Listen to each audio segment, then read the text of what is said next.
नमस्कार दोस्तों, INC TV पर आपका स्वागत है। इस वक्त मैं सुजानपुर में हूं, जहां पर हमारे देश के प्रधानमंत्री श्री नरेंद्र मोदी कुछ देर में रैली करने वाले हैं। आपको पीछे तैयारियां दिख रही होंगी, लेकिन आज INC टीवी पोल खोलेगा इसी मैदान से, इसी सुजानपुर टीरा के मैदान से, जहां पर प्रधानमंत्री संबोधित करने वाले हैं। 2014 में भी प्रधानमंत्री यहां पर आए थे और कई वादे किए थे उन्होंने, और उन वादों का हाल क्या है आइए आपको सीधे दिखाते हैं। हिंदुस्तान के खजाने को लूट लूट करके, गरीब के पेट में से लूट लूट करके विदेशों में, बैंकों में जमा किया हुआ है। भाइयों बहनों, उसको वापस लाने का हमारा फैसला है। वापस लाना चाहिए नहीं लाना चाहिए भैया? जरा जोर से बोलो, लाना चाहिए नहीं लाना चाहिए? और मेरी तो बिल्कुल स्पष्ट मत है कि विदेश से काला धन वापस लाएंगे। माननीय मोदी जी ने 16 फरवरी 2016 को इसी सुजानपुर टीरा की रैली में लोगों से सवाल पूछा था कि विदेशों में जमा काला धन वापस आना चाहिए या नहीं। जनता जनार्दन की हां वाली हुंकार के बाद उस रोज मोदी जी ने काले धन को लेकर एक और बड़ा वादा किया था। हमारा निर्णय है कि विदेश से जो काला धन वापस लाएंगे, उसमें से कुछ परसेंटेज ये जो रेगुलर सैलरी वाले लोग इनकम टैक्स भरते हैं ना, उनको इनाम के रूप में वापस देंगे। मोदी जी का ये 8 साल से ज्यादा पुराना वादा आज भी अधूरा है। दूसरी तरफ स्विस बैंक के आंकड़ों के मुताबिक साल 2020 में भारतीयों का 20,700 करोड़ रुपया उनके यहां जमा है, जो पिछले 13 साल की सर्वाधिक राशि है। मोदी जी, आखिर क्या वजह है कि अब आप काला धन वापस लाने की बात तो दूर, उसका नाम भी नहीं लेते हैं? ये विदेशों में जो काला धन है, वो वापस लाने में आपको तकलीफ क्या हो रही है? हमें तकलीफ नहीं हो रही है। हम भाजपा के किसी कार्यकर्ता को तकलीफ नहीं हो रही है। आप मुझे बताइए भैया, आपको काला धन वापस लाए तो तकलीफ है कोई? आपको काला धन वापस लाए तो तकलीफ है क्या? आपको काला धन वापस लाए तो तकलीफ है क्या? मोदी जी, आपने तब की कांग्रेस सरकार से 16 फरवरी 2014 को सुजानपुर में पूछा था कि आखिर काला धन वापस लाने में तकलीफ क्या हो रही है। अब जवाब देने की बारी आपकी है कि आखिर आप किस तकलीफ की वजह से काले धन के मुद्दे पर मुंह बंद कर रखे हुए हैं। वो महंगाई के पर एक शब्द बोलने को तैयार नहीं है, और देश के सामने ये कहने को तैयार नहीं है, देश के सामने कहने को तैयार नहीं है कि हमने महंगाई हटाने का वादा किया था, लेकिन हम महंगाई हटाने में सफल नहीं हुए। मोदी जी, आपसे आग्रह है कि आप मनमोहन सिंह की सरकार के समय के 10 सालों में देख लीजिए कि खुद प्रधानमंत्री और वित्त मंत्री के अलावा यूपीए सरकार के तमाम दिग्गज कितनी बार महंगाई पर बोले हैं, और आप 8 साल में कितनी बार महंगाई पर बोले हैं।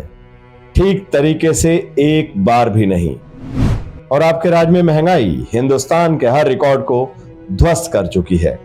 आपके राज्य में पहले साल में 2014 में जो LPG सिलेंडर 410 रुपए में मिलता था, वो आज 1050 रुपए में मिलता है।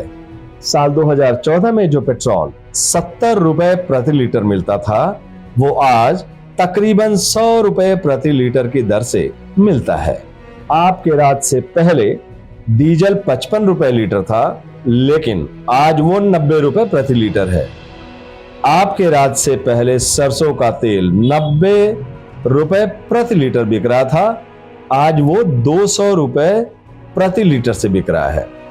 आपकी गरीब विरोधी नीति की वजह से 8 साल में 1 किलो आटे की कीमत 48%, 1 किलो चावल की कीमत 31%, 1 लीटर दूध की कीमत 40% और 1 किलो नमक की कीमत 35% तक बढ़ गई है।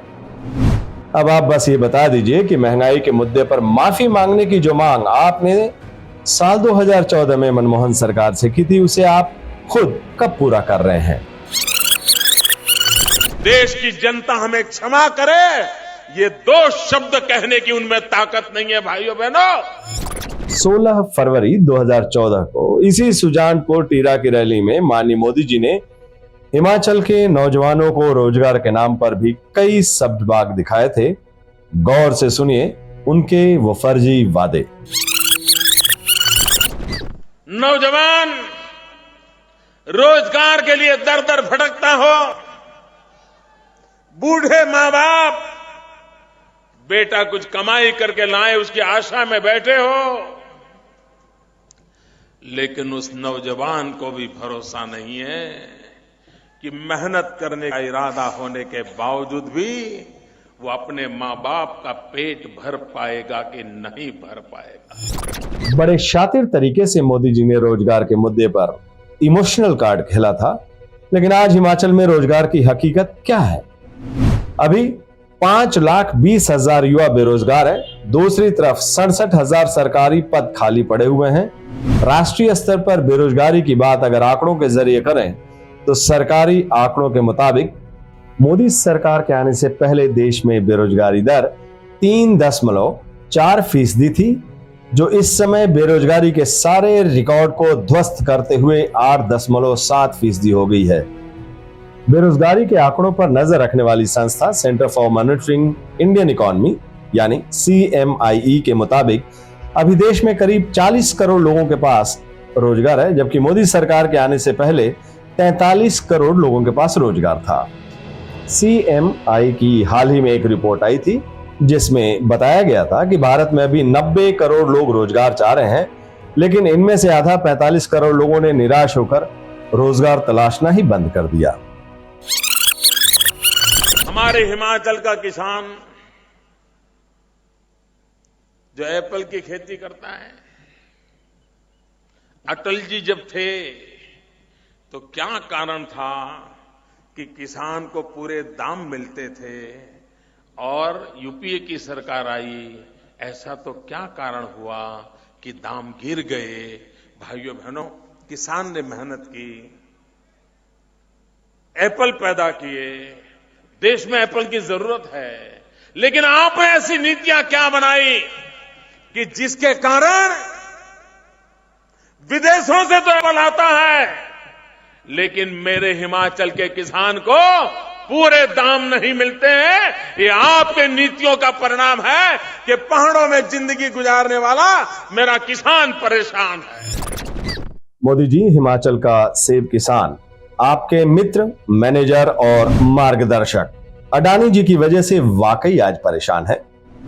अभी अडानी जी सेब का पिछले साल की रेट की तुलना में 2 रुपए कम रेट दे रहे हैं, जिससे नाराज होकर सेब किसानों ने उनके खरीद केंद्रों का घेराव किया है। जुमलेबाजी से मौका मिले तो थोड़ा जमीन पर उतरकर सेब किसानों से मिल लीजिएगा और लगे हाथों इस सवाल का जवाब भी दे दीजिएगा कि कांग्रेस सरकार के समय बागवानी विकास परियोजना के लिए 1134 करोड़ रुपए की जो राशि आवंटित हुई थी, वो राशि आज कहां है और अब तक सेब किसानों को क्यों नहीं मिली है? क्या भाइयों बहनों, एक अच्छा रेल नेटवर्क हमारे हिमाचल को मिलना चाहिए कि नहीं मिलना चाहिए? उसके लिए प्रयास होना चाहिए कि नहीं होना चाहिए? बिल्कुल मिलना चाहिए मोदी जी, लेकिन आपकी सो कॉल्ड डबल इंजन की सरकार ने हिमाचल को रेल का क्या तोहफा दिया? ऊना से हमीरपुर तक रेल लाइन का आपने वादा किया था, लेकिन उसका शिलान्यास तो दूर, अभी तक बजट का प्रावधान भी नहीं हुआ।